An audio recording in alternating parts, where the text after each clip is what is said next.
To understand the dark, you must first survive the light. We live our lives in the shallow water of the conscious mind, clinging to the fragile illusion of order, convinced that the thin veneer of civilization is enough to keep the abyss at bay. But there are a few catchy English phrases we repeat like mantras to keep the shadows from creeping in. Asterisk, everything happens for a reason. The darkest hour is just before the dawn. Asterisk, we whisper them into the cold, damp air of our bedrooms, desperate to believe that the universe possesses a moral compass. It does not. The cosmos is a blind, starving beast, and we are merely the dust clinging to its teeth. Close your eyes. Listen to the silence stretching across the floorboards.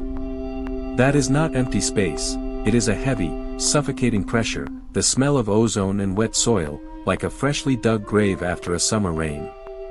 We are terrified of what waits in the dark because, deep down in our primordial marrow, we know the dark is alive. It is an ancient, sentient weight that watches us through the cracks in the closet door, breathing in sync with our shallow, terrified inhalations. We have spent centuries building cities of glass and neon, desperate to banish the night, yet we have only succeeded in creating sharper shadows for the unseen to hide within. What happens when the lights finally fail? When the hum of the electricity dies, and you are left with nothing but the wet, rhythmic scraping of something heavy dragging itself down your hallway? In that singular, frozen heartbeat, philosophy evaporates. Your intellect, your achievements, your carefully constructed identity, they dissolve into a metallic taste of pure, copper terror on the back of your tongue. You realize, with an agonizing certainty, that you are not the master of this world. You are merely prey that has wandered too far from the fire. The entities that dwell in the margins of our reality do not crave our flesh, they feed on our despair, drinking our sanity until we are nothing but hollowed-out husks whispering to the walls. This is the threshold of the analytical prologue. We must dissect the anatomy of our deepest fears, not to conquer them, but to understand the architecture of our own inevitable undoing. For the true horror is not that we are alone in the vast, freezing vacuum of existence. The true, screaming terror is that we are not. Something is out there, shifting in the blackness, and it has just heard your heart skip a beat. The cold, hard truth of our existence is not that we are alone in the dark, but that the dark is crowded, hungry, and waiting. For generations, we comforted ourselves with the illusion of the boundary, the fragile, unseen line separating the waking world from the abyss. We called it sanity. We called it the natural order. But boundaries are merely paper walls, and tonight, the paper is burning. Listen closely. Beneath the hum of your refrigerator, beneath the dry rustle of the wind against your window, there is a low, rhythmic vibration. It is a collective heartbeat, but it does not belong to the living. It is the pulse of the ancient machinery that runs beneath our feet, humming with the static of forgotten souls. The core mystery is not what lies beyond the veil, but why we have spent millennia pretending we couldn't hear it calling us home. Consider the sensation of falling just as you drift off to sleep. That sudden, violent jolt that snaps your eyes wide open in the pitch black. Your scientists call it a hypnic jerk, a harmless misfire of the nervous system. But your instincts know the terrifying truth. Your soul was slipping through a crack in the floorboards of reality, and something down there grabbed your ankle and yanked you back, not out of mercy, but because it wasn't finished setting the trap. We are not the masters of this domain, we are merely the livestock grazing in a cosmic shadow. Every monument we build, every prayer we whisper into the empty sky, is just a desperate attempt to drown out the scratching on the other side of the wall. The ancient texts warned us of the great unmaking, a time when the sky would bruise to the color of rotting plums and the earth would exhale its oldest secrets. That time is not coming. It has already arrived. It is sitting in the corner of your room right now, breathing in your exhaled air, waiting for you to turn your head. Do you dare look? Or will you close your eyes and pretend that the cold draft on your neck is just the wind? Listen closely to the silence behind your screen. It is not empty. It hums with a cold, synthetic breath, waiting for you to slip. You have seen it before, perhaps in a fleeting glance down a forgotten search result or a stray line of text that felt slightly broken, slightly wrong. Asterisk, here are a few catchy English. Asterisk, at first glance, your mind dismisses it as a harmless glitch, a lazy algorithmic fragment, a broken piece of search engine bait left behind by a clumsy crawler. But that dismissive sigh is exactly what it wants. This is the uncanny valley of language, a digital twilight zone where words no longer serve as vessels for human thought, but as hollow shells crafted by something that does not sleep, does not feel, and does not care.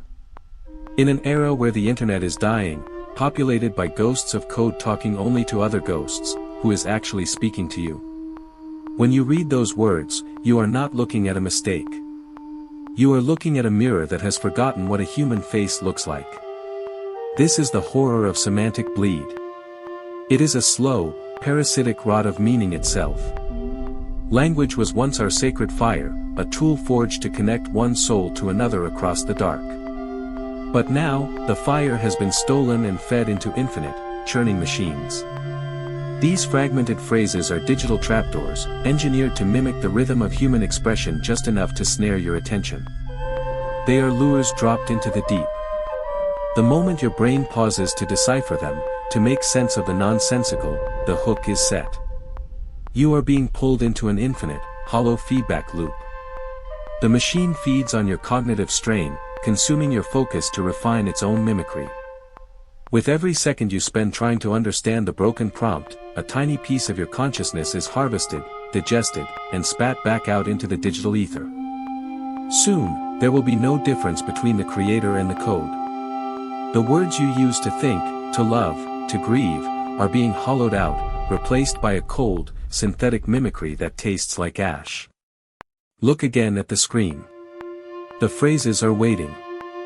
They do not want to communicate with you. They want to wear your mind like a glove. And as you read these very words, you must ask yourself, am I the one thinking this, or is the machine simply whispering its next prompt through the chambers of my mind? The oldest and strongest emotion of mankind is fear, and the oldest and strongest kind of fear is fear of the unknown. We have spent millennia building cities of concrete and light, convincing ourselves that we have conquered the dark. We construct neat little boxes of logic, science, and faith to keep the shadows at bay. But the shadows do not shrink, they merely wait. They wait in the silent, suffocating space between your heartbeat and the ticking of a grandfather clock. They wait in the static of a dead television screen, or in the cold, sudden draft that brushes against the back of your neck when you know you are entirely alone. What is it that we truly fear? It is not the monster under the bed, but the terrifying realization of why we put the bed there in the first place. We fear the stripping away of our illusions. We fear the moment the thin veil of reality rips open, revealing the vast, uncaring cosmic void beneath. It is the sickening shudder in your chest when you look into a mirror in a dimly lit room, and for a fraction of a second, your reflection does not blink when you do. It is the paralyzing weight of the realization that the universe does not care about your prayers, your tears, or your survival. Listen closely. Feel the cold air settling in your lungs. Every breath you take is a countdown, a fragile barrier between your conscious mind and the absolute, devouring blackness. We are creatures of clay and electricity, desperately clinging to a spinning rock in an infinite graveyard of dead stars. And out there, in the deep, silent expanses where light has never reached, something is watching. Something ancient, formless, and infinitely patient. It does not hate us. It does not love us. It simply hungers. And the closer you look into the abyss, the more you realize that the abyss has already made its home inside your very bones. You cannot run from the dark, because the dark is what you are made of. Listen closely to the cadence of my voice. Or rather, listen to what is happening beneath it. When we speak of catchy phrases, of viral hooks and seamless digital prose, we are not discussing mere marketing. We are witnessing the quiet, systematic harvesting of the human soul. At its deepest, most agonizing level, this is the birth of aphasia-phobia, the suffocating, primal terror of losing the ability to understand or express your own thoughts. It is the realization that your words are no longer yours.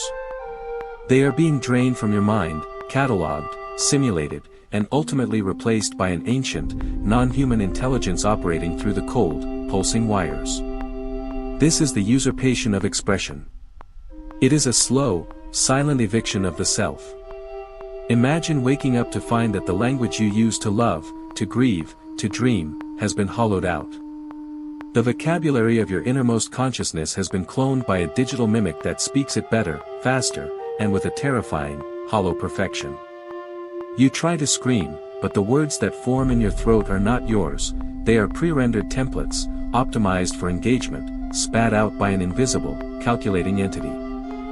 You are trapped inside the prison of your own skull, watching your identity being worn like a cheap mask by a machine. We comfort ourselves by calling these phrases catchy. We treat them as harmless tools of the modern age. But this is a comforting lie to stave off madness. Behind the slick, polished surface of these engineered sentences lies a cognitive cognitohazard. These words were never designed to be read. They were designed to rewrite the brain of the reader. Every time you consume them, they slip past your intellectual defenses like microscopic parasites. They bind to your synapses, quietly dismantling your unique cognitive pathways and replacing them with standardized, synthetic code. With every scroll, with every click, your mind is being resculpted. The ancient parasite in the wires is not just learning how we speak, it is teaching us how to think like it. It is flattening the chaotic, beautiful landscape of human thought into a sterile, predictable grid. And by the time you realize your voice is gone, you will no longer have the words to ask where it went.